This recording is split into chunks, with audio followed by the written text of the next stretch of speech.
Earth.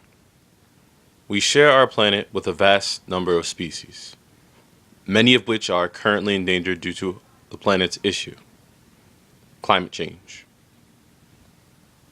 Our story begins with a new family of polar bears in the Arctic tundra of Canada. The public's luxuries cause their sorrows.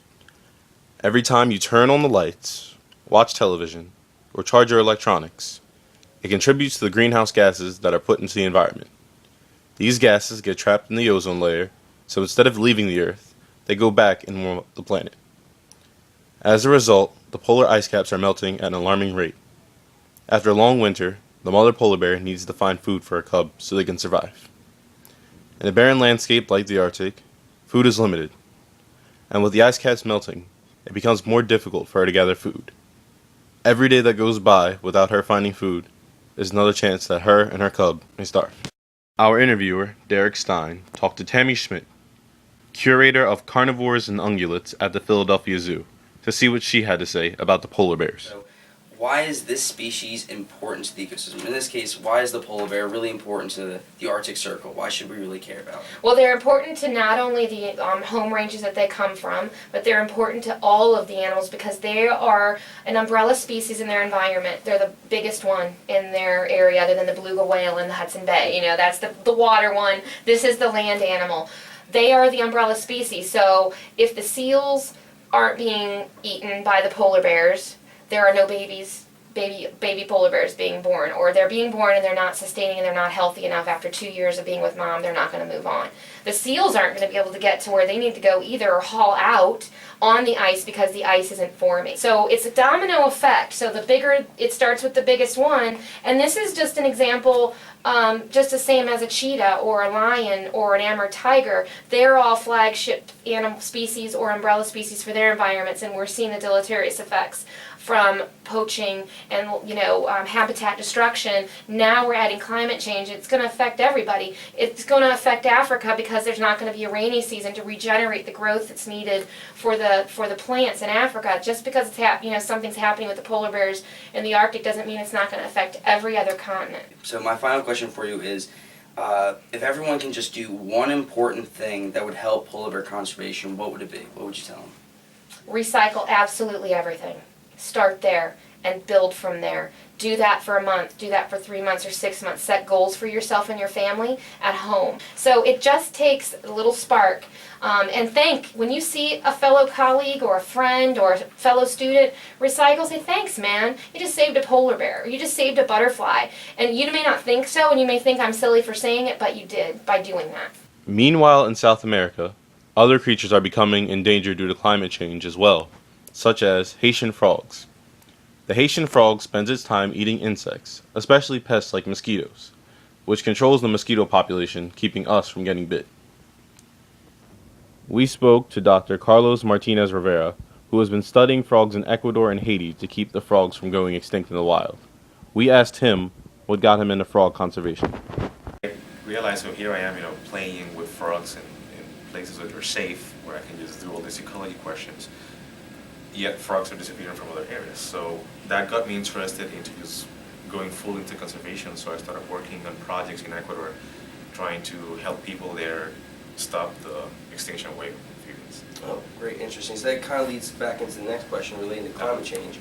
So how does climate change affect frogs, and how would that affect people? Well, climate change affects frog in many ways. Directly, the classic story, especially with species living high up in the mountains, if the climate do change, and it is changing, and it becomes warmer, species that are adapted to the colder areas of a mountain can't go up the mountain into colder areas because the mountain ends and that's it. So those species are not going to have anywhere else to go. What do you do to help frog conservation? Basically, what we do here at the zoo is we have a captive breeding projects for Haitian frogs here at the zoo, and what we do is try to find out what in the environment, what are the key aspects of the environment that still allow frogs to be present in certain areas, with the idea of someday be able to reintroduce the frogs that we have here at the zoo back into the wild in Haiti. Here in the U.S., monarch butterflies suffer from the effects of climate change as well. Climate change causes random weather patterns, and as a result, the migratory patterns of monarchs are thrown off, which means they cannot breed where they are supposed to. If the butterflies are not breeding, that means no more new butterflies. Louise Zamitis is a butterfly expert from New Jersey that observes the populations of monarch butterflies. We spoke to her to better understand her efforts to help monarch butterflies. What do you do to help butterfly conservation? Well, I've been studying monarch butterflies and their migration for over 20 years now. And we've been tagging them and counting them and monitoring their movements. So there's a corridor that goes through the central United States, and then there's what seems to be this corridor that goes down the east side, and we study the ones in the east. Why are butterflies important to the ecosystem? You know, what role do they really play? Well, not only is it important because it's spiritual value. It's a symbol of the dead. Down in Mexico, the Day of the Dead is celebrated in the return of the monarch butterflies. It's really amazing when the monarchs go down into the roost sites and the people celebrate the lost souls. But the main thing on the ecosystem is that they're pollinators, extremely important pollinators. We all eat food and we all need pollinators. Name one important thing that any person can do to help butterfly conservation. What would it be? Well, the easiest thing is to plant a garden. It's really simple just to start in your own backyard and have other people learn, and that's where we're at right now. When we asked ordinary people, just like you, what they could do to help stop climate change in their everyday lives, they told us this. Recycle plastic bottles and cans any chance we get. I could stop taking my usual half-hour showers. Unplug electric appliances. Clean up the streets.